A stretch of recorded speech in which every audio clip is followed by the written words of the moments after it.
영화 중에 하나인데요. 이게 삼손을 나타내는 그림이라고 합니다. 오늘은 삼손의 이야기를 통해서 말씀을 전하려고 합니다. 삼손은 영화로도 많이 알려진 인물이죠. 그리고 성경 인물 중에서 여러 인물이 있지만 힘하면 이 삼손이지 않나 그런 생각도 들기도 합니다. 오늘 또 여자 주인공이 있죠. 들릴라가 있는데 들릴라는 그가 사랑했던 세 번째 여자였습니다. 근데 삼손은 들릴라를 좀 진심으로 사랑했던 것 같죠. 그러나 이게 참 안타까운 것은 들릴라는 삼손을 사랑하지 않았다라는 거죠. 겉으로는 사랑하는 것과 같이 행동을 했지만 그는 이제 삼손보다는 같은 민족 그리고 또 어마어마한 양의 돈 앞에 삼손을 방백들에게 내놓는 그런 일까지 하게 되죠.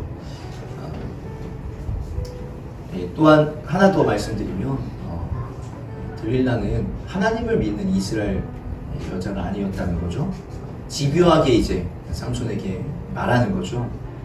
당신의 마음을 내게 털어놓지도 않으면서 어떻게 나를 사랑한다고 말할 수가 있어요. 이렇게 3번씩이나 나를 놀렸고 그 엄청난 힘이 어디서 나오는지 아직 나에게 말해주지 않았어요. 들릴라가 같은 말로 날마다 끈질기게 졸라대니까 삼손은 마음이 괴로워서 죽을 지경이 되었다. 하는 수 없이 삼손은 그에게 속마음을 다 털어놓으면서 말하였다. 나의 머리는 면도칼을 대어본 적이 없는데 이것은 내가 모태에서 하나님께 바쳐진 나실 사람이기 때문이요. 내 머리털 깎으면 나는 힘을 잃고 약해져서 여느 사람처럼 될 것이요. 이렇게 이야기를 하니까 들릴라가 한 행동이 무엇이죠? 바로 블레셋 사람을 부르는 거예요. 힘이 약해졌다. 그러니까 블레셋 사람도 무엇을 가지고 와요? 돈을 가지고 오는 것입니다. 이게 계약관계라는 이야기가 되겠죠. 들릴라는 삼손을 이제 자기 무릎에 잠들게 한 뒤에 이 삼손이 지금까지 얼마나 고통스러웠을까요? 정말 이것은 경험해 본 사람만 알 거예요. 잔소리를 그렇게 많이 하는 그 아내의 그 시달림에서 이제야 벗어났다. 이제야 좀 마음이 편해졌으니까 무릎 위에서 잠을 잘 때 얼마나 곤히 푹 잠들었을까요? 근데 이제 바로 들릴라는 이때다 하면서 머리카락 7을 이제 한마디로 빼는 거죠. 뗐다라고도 할 수 있겠어요. 근데 7가락을 떼니까 그의 엄청난 힘이 그의 몸에서 사라졌다. 얼마나 드라마 같은 일입니까?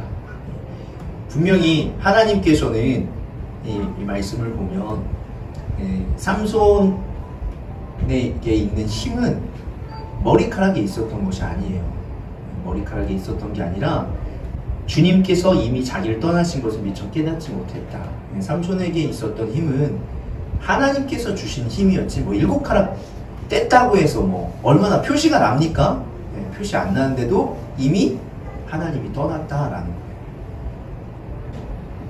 블레셋 사람은 그를 사로잡아서 그의 2눈을 뽑아서 가사로 끌고 내려가고 노사스를 묶어 감옥에서 연자맷돌을 돌리게 하였죠.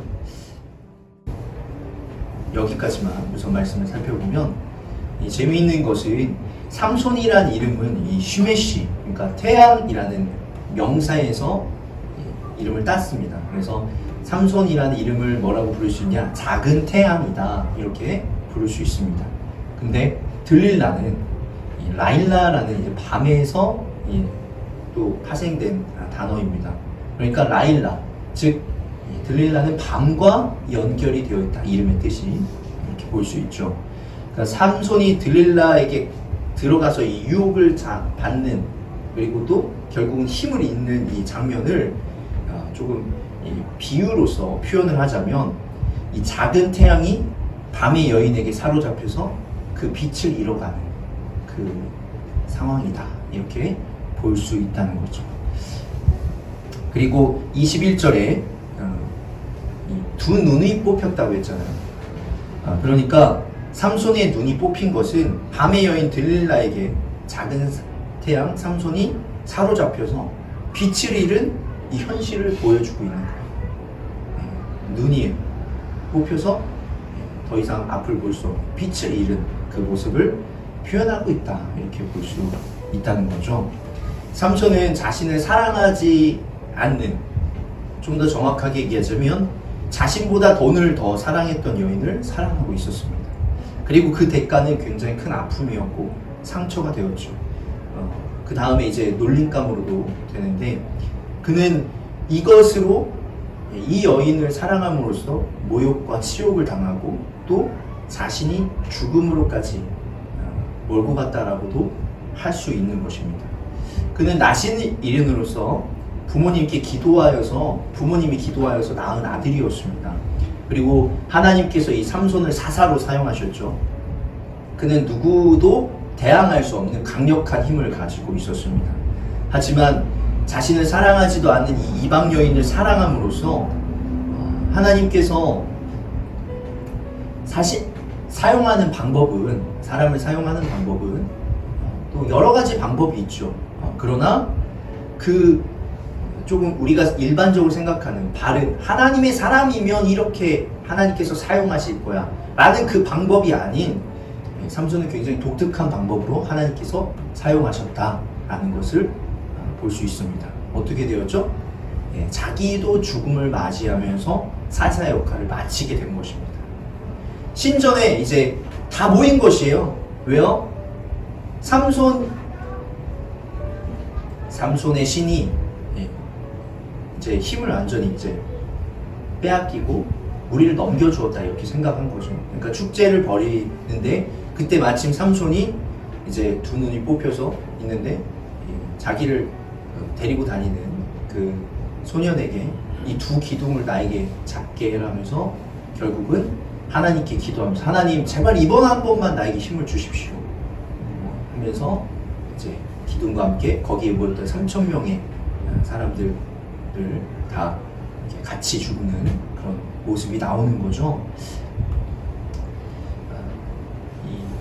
우리가 기억해야 될 것은, 이러한 내용 중에서 우리가 기억해야 될 것은 하나님께서 우리를 인도하시는 방법입니다. 우리의 삶의 선택은 누가 하죠? 여러분 삶의 선택 누가 하십니까? 여러분이 하시죠? 네, 여러분이 하십니다. 조언을 듣기도 하고, 뭐 매체를 통해서 듣기도 하고, 뭐 기도를 하기도 하고, 책을 읽고 공부하기도 하고, 하지만 결국 선택은 누가 해요? 예, 여러분이 하시는 거예요. 여러분이 하시죠, 실제로. 죄를 짓는 것도 내 선택이고, 내가 게으르게 사는 것도 내 선택이고, 내가 뭐 어떤 것을 하는 것도 다 나의 선택입니다.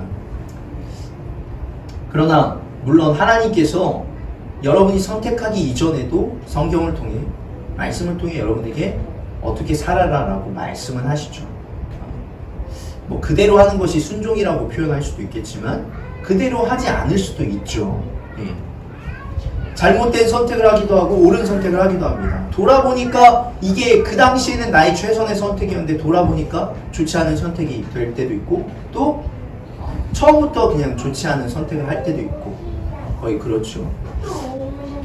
그런데 하나님께서는 우리가 어떤 방향, 어떤 선택을 한 그 상황에서 또 우리의 상황에 맞게 인도를 하신다라는 거예요.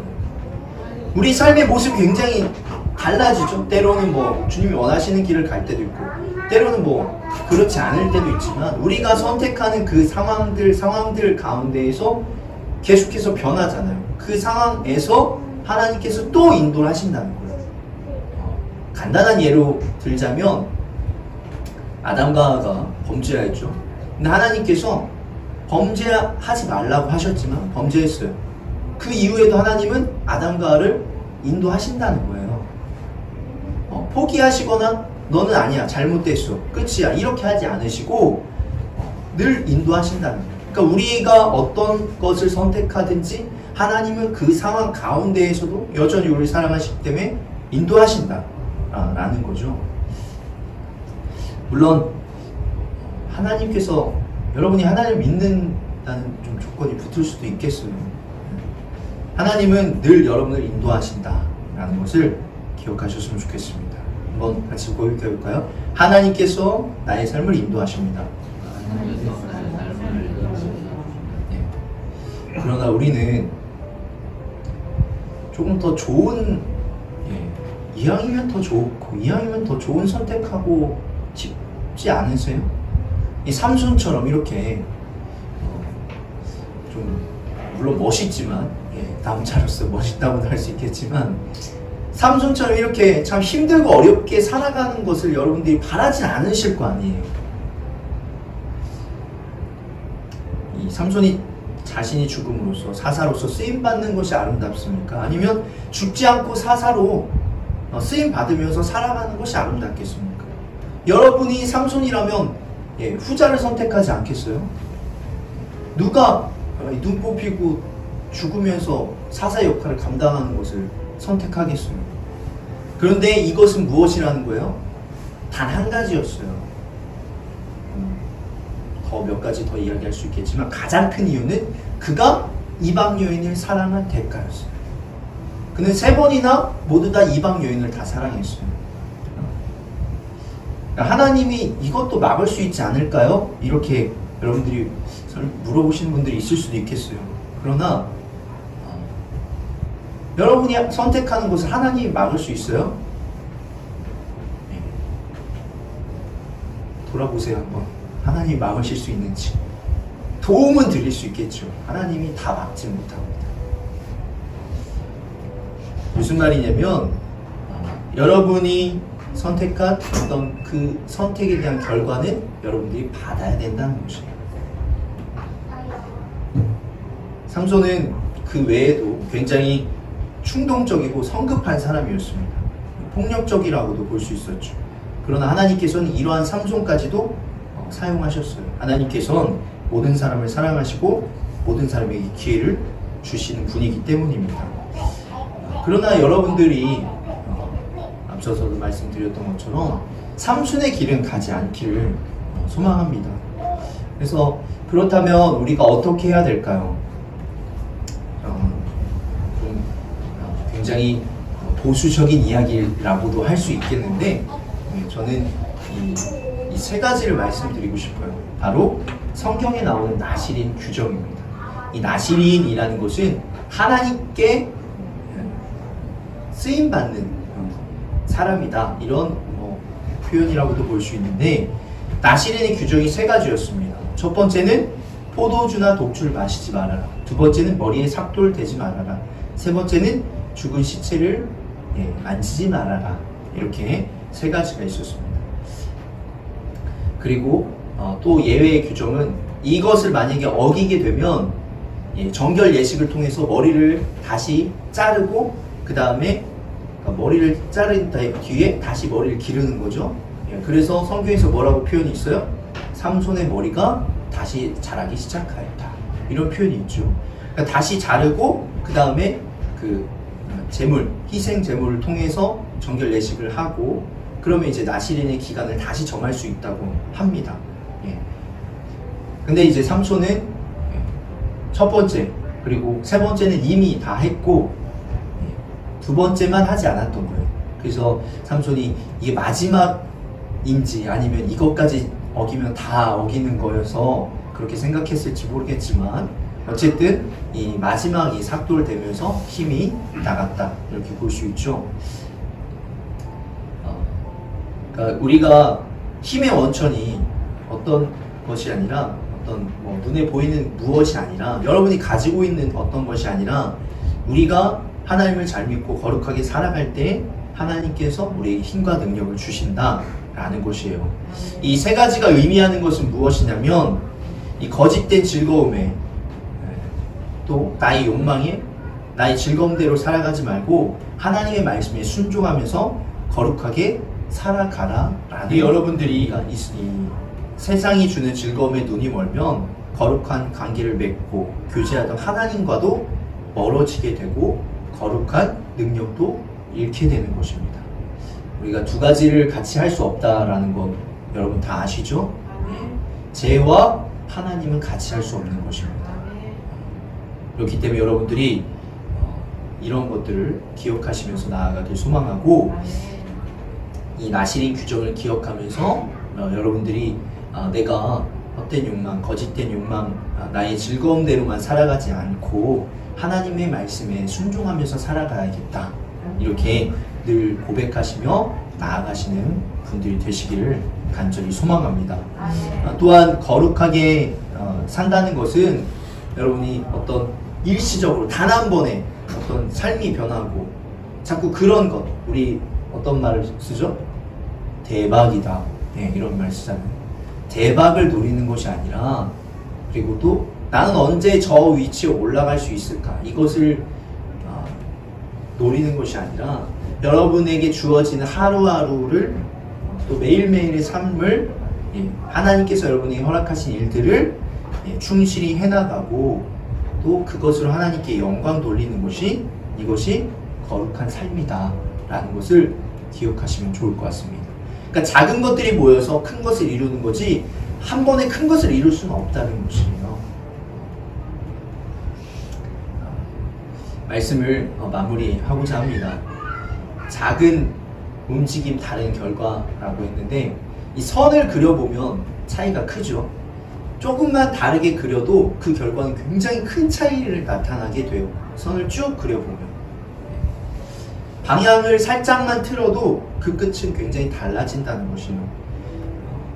여러분들의 삶의 방향을 조금만 틀어도, 하나님에게서부터 조금만 틀어도 삶의 그 결과는 굉장히 많이 달라질 수 있다는 거예요.